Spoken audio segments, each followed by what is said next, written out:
Hello friends, तो आज मैं गुमनाम हवेली के एपिसोड 6 में अपनी वॉइस ऐड करूंगी।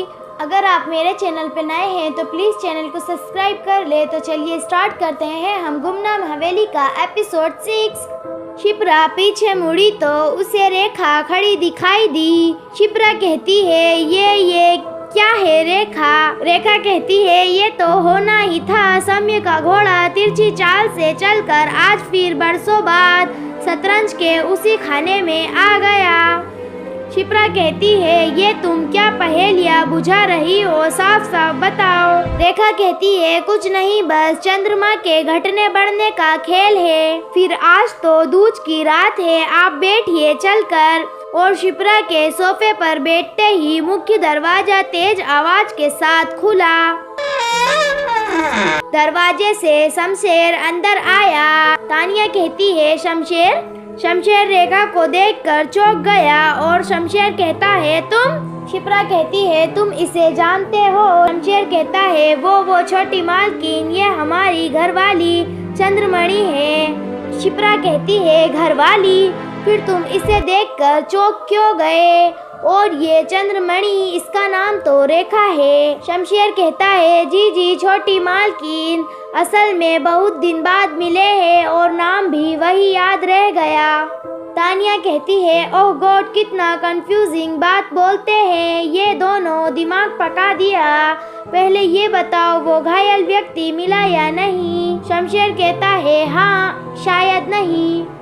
तानिया कहती है पर वो है कहाँ? शमशेर कहता है पक्का नहीं पता, पर शायद झरबेरिया वाली कोठरी में चला गया। रेखा चौंक कर कहती है हे भगवान, वहाँ? शिप्रा कहती है झरबेरिया वाली कोठरी, फिर वहाँ जाकर उसे लाए क्यों नहीं? यहाँ बताने क्यों चले आए? शमशेर कहता है वो हम अंदर नहीं जा सकते, काहे कि हम आदमी है ना। शिप्रा कहती है क्या मतलब? रेखा कहती है वो दरअसल बात यह है कि वो कोठरी शापित है। उस कोठरी के अंदर केवल कुंवारी कन्या ही जा सकती है। आदमी गए या शादीशुदा औरत तो वे कभी लौट कर नहीं आए। हम जब कुंवारे थे छोटी मालकिन, तब जाते थे वहाँ साल में एक बार सफाई करने।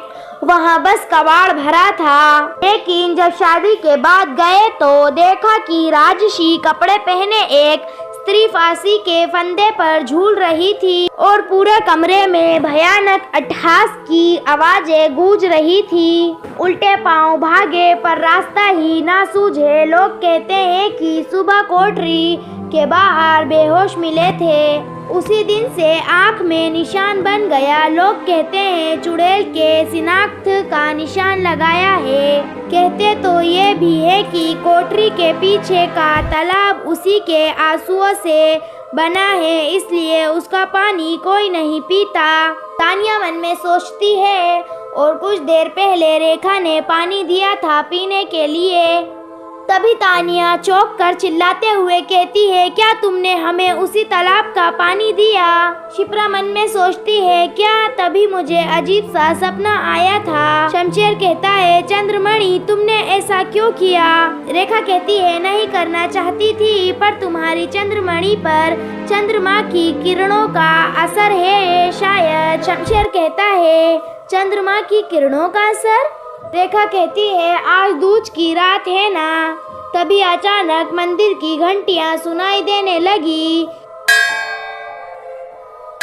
शिप्रा कहती है ये मंदिर की घंटियों की इतनी आवाजें कहाँ से आने लगी? जब हम आए थे तब दूर दूर तक कोई मंदिर ही नहीं था। रेखा कहती है वो आज दूज की रात है ना। शमशेर कहता है सही कहा, और रात के 11 बजने में अब देर भी नहीं है, हमें भी अपनी जगह लेनी होगी। शिप्रा कहती है ठीक है, तुम लोग ऐसे ही पहेलियां बुझाते रहो, मैं ही उस घायल को ढूंढने बाहर जाती हूँ। तानिया कहती है ठहरो, मैं भी तुम्हारे साथ चलती हूँ। रेखा कहती है अब होनी को कोई नहीं रोक सकता। शमशेर कहता है फिर इंतजार भी तो कितना लंबा था। उधर शिप्रा के घर में लड़कियों के घर ना पहुंचने से शिप्रा के घर में तनाव का माहौल था।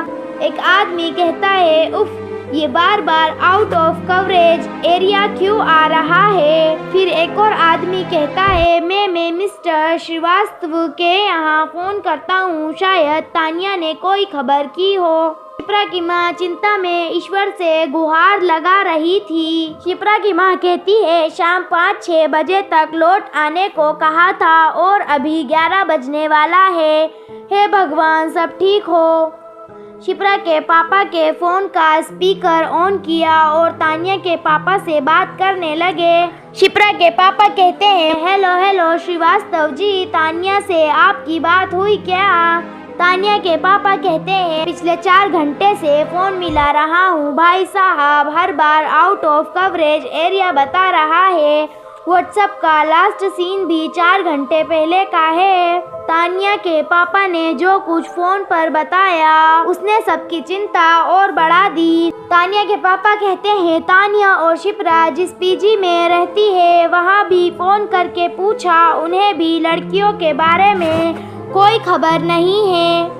भाई साहब, हमने तो शिप्रा ड्राइव करके जा रही है इस भरोसे भेजा था अपनी बच्ची को यहाँ, उसकी मम्मी बहुत परेशान है। शिप्रा के पापा कहते हैं, जी मैं देखता हूँ। शिप्रा के पापा कहते हैं, पिताजी हमें उन्हें ढूंढने जाना चाहिए। शिप्रा के दादाजी कहते हैं, हाँ बेटा, यही ठीक रहेगा। शिप्रा के दादाजी और पापा शिप्रा को खोजते हुए एक गेस्ट हाउस के सामने पहुँचे। शिप्रा के पापा मन में सोचते हैं, इसी गेस्ट हाउस में रुकी थी बच्चियाँ। हॉर्न बजाकर चौकीदार से पूछता हूँ। गेस्ट हाउस के एक चौकीदार बाहर निकला और उसने बताया। चौकीदार कहता है, जी साहब, दीदी लोग तो शाम को अपना सामान उठाकर घर की ओर निकल गईं। शिप्रा के पापा कहते हैं, क्या? किस तरफ गई वे दोनों?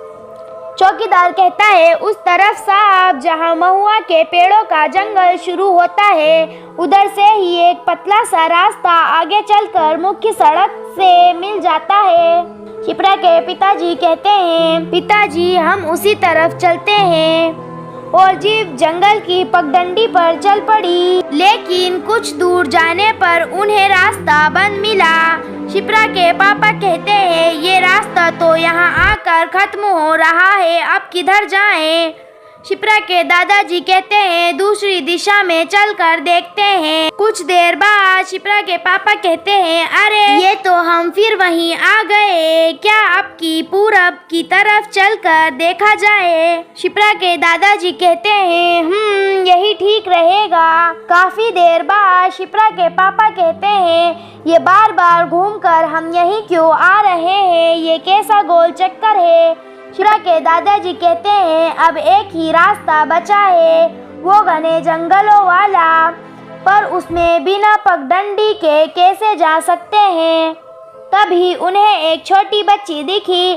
शिप्रा के पापा कहते हैं, ये छोटी बच्ची इतने भयानक जंगल में रात में कैसे? शिप्रा के पापा जीप से उतरकर आए और पूछा, इतनी रात में तुम यहाँ कैसे बेटा, कहीं रास्ता तो नहीं भटक गई? वो लड़की कहती है, मैं तो कब से यहीं हूँ, रास्ता तो आप भटके हैं, बस अमलतास के पेड़ों की कतार जिस दिशा में जाए उसी दिशा में मुड़ते जाना।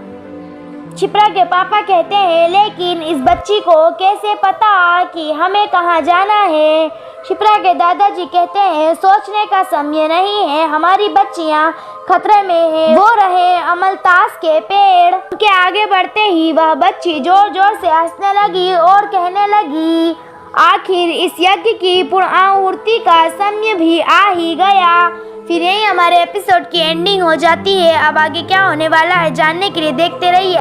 अगर आपको मेरी वीडियो अच्छी लगती है तो प्लीज़ लाइक करें, शेयर करें, सब्सक्राइब करें और बेल आइकन को प्रेस कर दें और कमेंट करना ना भूलिएगा। थैंक्स फॉर वॉचिंग और आगे के एपिसोड देखने के लिए कमेंट कर दीजिए।